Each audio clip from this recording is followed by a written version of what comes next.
YouTube channels. We appreciate you joining us. My name is Jennifer Brayson. I'm the Director of Government Affairs for the Alzheimer's Association. We are so excited to have our brain bus here at the Capitol today. And we just want to take the time to raise awareness about Alzheimer's disease and specifically talk about our brain bus and the resources that we have. We have some amazing speakers with us today. So without further ado, I want us to get started. And I'm honored to introduce Carrie Ayer from the Florida Department of Elder Affairs. She is our Dementia Director. So Carrie, thank you so much. Thanks, Jennifer. Good afternoon, everyone. Thank you all for joining us here at the Capitol Plaza. It's a beautiful day to be out here with you. And hello to all of our friends who are joining us virtually. It's nice to connect with you this way. I want to say a special thank you to Governor DeSantis for his unwavering support of those who are most vulnerable in our state. And in a few moments, you're going to hear from Sarah Berry. I want to thank her now, too, as well, for her courage in sharing her story and her dedication to this cause. We're so happy that all of you can be with us here to celebrate the continued journey of the Brain Bus. The Brain Bus is such an important tool for helping us reach Floridians who live in rural communities. As someone who grew up in a rural community, a small farm town, a community so small we only had one stoplight in my entire county, so I know firsthand just how challenging it can be to connect to resources that are more readily available in larger communities. That is especially true for our families who are caregiving for a loved one with dementia. So it's a real game changer when the tools and resources that you need can visit you right where you are and make the job of being a family caregiver just a little bit easier. The Brain Bus also prioritizes diverse and underserved populations throughout Florida. During these visits in communities, it offers a more accessible way to obtain information about healthy lifestyle interventions for brain health and overall wellness, early detection and diagnosis information, access to caregiver resources, and critical care planning services. It also offers emergency preparedness tools and new information about COVID and caregiving, which we know is changing all the time. Last year, the Brain Bus made 341 stops and reached more than 8,000 constituents to connect them to the vital tools that they need to provide care to their loved ones and help make plans for the future.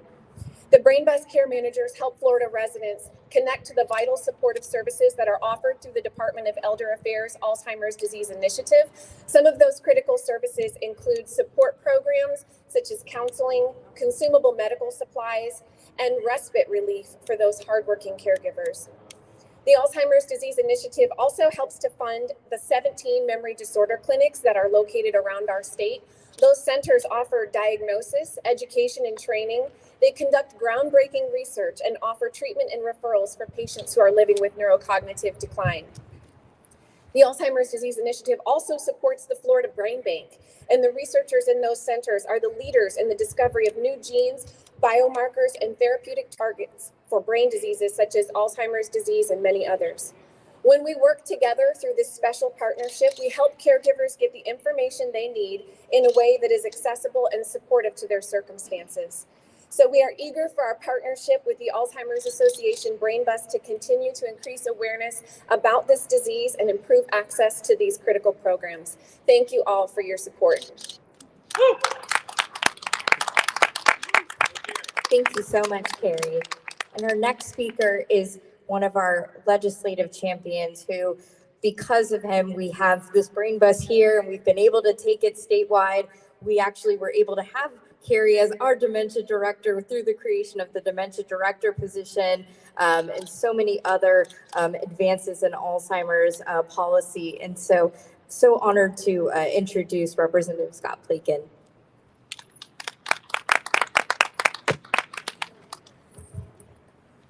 Thank you. It's an honor to be here today, but it's never a place that I would want to be standing here. In 2014, when I was running for the House, that summer we got the diagnosis for my wife of then almost 30 years, Susie, at 53 years old. I didn't know anything about it other than it was that disease where you forget stuff. I just knew very little about it. So after becoming elected in November of 2014, immediately I met Michelle Branham, who is the policy director of the Alzheimer's Association. And it took me a while, but I figured out that Alzheimer's always ends in death. I refused to believe that for probably the first year, but I've came to understand that in our journey. So at that time, I believe the Brain Bus was on a regional basis. And over the years, with this and many other projects, the Alzheimer's Association has been a loyal partner in looking out for the needs of people that really need our help, both on a state level and through their association.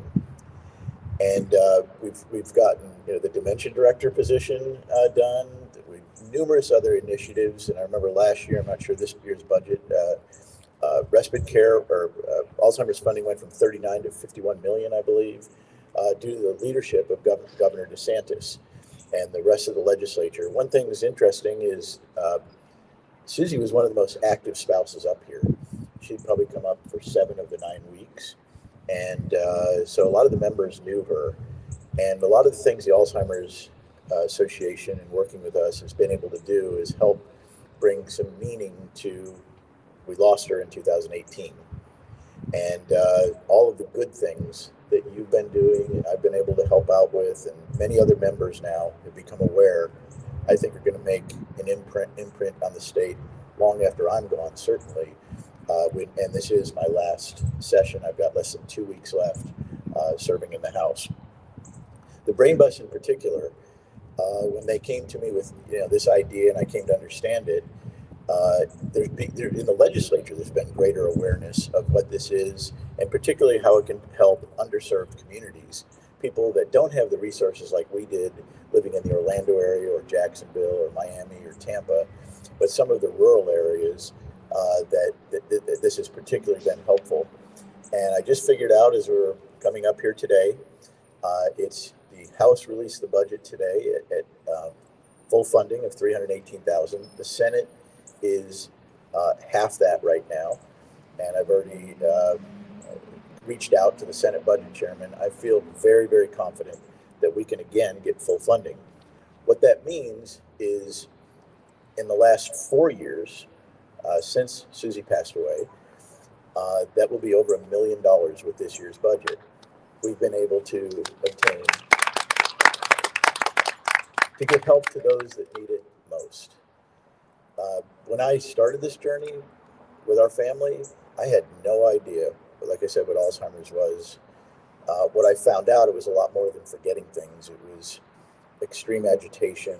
It was seizures. She had 2 different kinds of seizures, falls from seizures, brain injury from a fall from one seizure. I had to help her the last year and a half with all of her physical needs. And it gave me an appreciation for what caregivers do. I had no idea. And then I heard the statistic that, this was a moment I'll never forget, the statistic that couples over 65, where one of them is diagnosed with Alzheimer's, that 2/3 of the time, the caregiving spouse dies first. And that was a real wake-up call of how important this is, and with caregiving, how stressful it is. So we've been able to work together for caregiving resources and so many other things to help these people that need, and the families that need it the most. So I'm going to be going back up to the House floor in just a minute and be working this, and I believe we'll get it done again this year. And this is probably my last time as a member speaking up here to the Alzheimer's Association. I just want to thank you for everything you've done for my family. God bless you. Thank you so much, Representative Clayton, and for everything you've done. Your legacy will continue in the Capitol, and everything you've done has reverberated across the state. And I know on behalf of the 580,000 Floridians who are currently living with Alzheimer's and their families, they thank you and all you've done in honor of Susie. So thank you so much. And I do want to recognize Representative Robinson has come down from the floor as well too. So thank you so much for being here. Really honored. We know how busy you all are, so to come out here, we greatly appreciate it. And finally, again, we're all here and we all have our personal stories and how this has affected us, and really honored to have one of our advocates who works in the Tallahassee area and has been part of our Tallahassee Walk Committee share her personal story and how Alzheimer's has affected her and her family. So Sarah, I'd love to have you come up here. Thank you. Thank you so much for inviting me and having me. I feel very honored. My name is Sarah Berry. I am a caregiver. My mom has Alzheimer's. 7 years ago, when my mother was diagnosed, I never thought this journey was going to be long, hard, stressful, emotional, and just put you in a place of what do you do? A helpless feeling. I didn't really understand what it was to be a caregiver and what it takes out of you. And 7 years later, through wonderful people and working in the jobs that I've been able to work in, such as Elder Affairs and other associations, I've learned more about Alzheimer's and how to take care of my mother, but also to help other caregivers, other families who don't know what to do. They don't know much about it. They think it's just a disease that affects your memory, and that's about it. God's blessed me enough to be here today. I can't say enough about this project, about, just having that support. Because at the end of the day, the caregivers, they need that support to be able to care for their loved one. They need that motivation that you're not alone. I think a lot of us caregivers think sometimes that we are completely alone. And what an amazing, amazing, amazing thing to do, to remind us, hey, you're not alone. There are projects and there are people that are so committed to this cause that are there for you.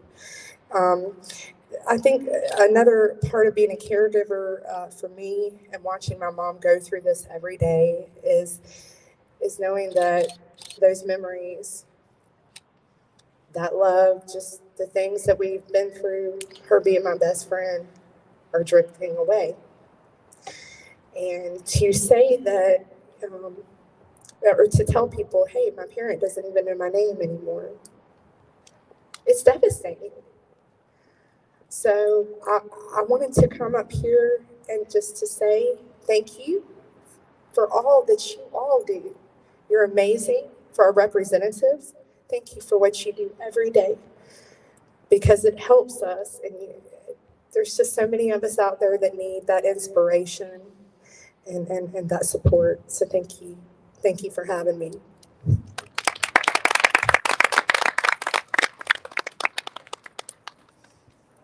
Thank you so much, Sarah.